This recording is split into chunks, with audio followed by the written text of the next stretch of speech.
Soccer has been part of my life since I can remember. I mean, I've been playing since I was a kid. I have to be playing every day if possible in order for me to have an enjoyable day. It was one of those things that you could avoid by doing what a regular soccer player or a professional will do, which is stretch before your games.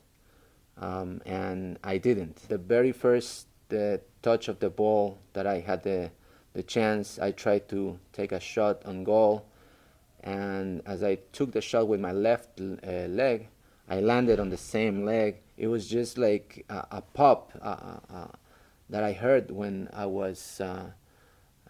fell. Inside of my knee, I could sense that something was not tied up. Something has moved. Something had gone wrong, and it didn't click back. It didn't go back to the same position as normally. I was diagnosed with an ACL rupture with a meniscus. They have to repair my meniscus.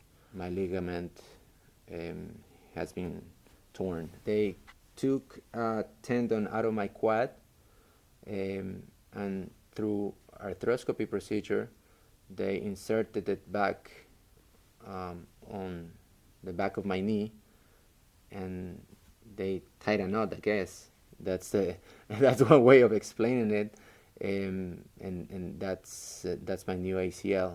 I have recovered full flexibility on it, full range of motion. So I'm back training with my team, and things are working out very well. I still use my brace just because of I want to be a little bit cautious. I'll make sure that I stretch before and after my games for at least 30 minutes.